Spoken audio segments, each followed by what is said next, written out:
पुष्पक एक्सप्रेसमधून पडून 6 जणांचा मृत्यू झाल्याची माहिती समोर येते। दरवाजात लटकून प्रवास करताना पडल्याची माहिती। आपले प्रतिनिधी स्वप्नील जाधव आपल्यासोबत जोडलेत। स्वप्नील, काय अधिकची माहिती?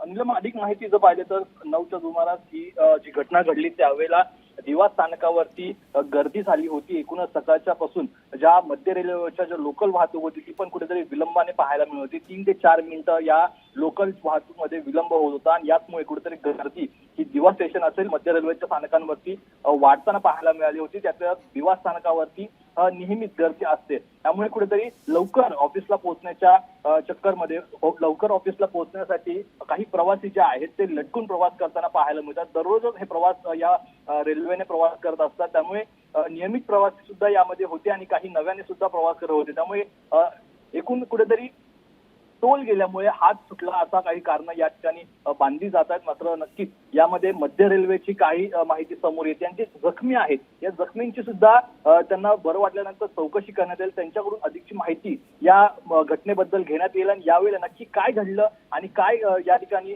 प्रयत्न झाले वाचवण्याचा हे सुद्धा यामधून समजून येईल। मात्र सध्या आरपीएफ आणि स्वप्नील, मी आपल्याला थोडं थांबवते। लोकशाही मराठी ऐका, पहा, जागरूक रहा।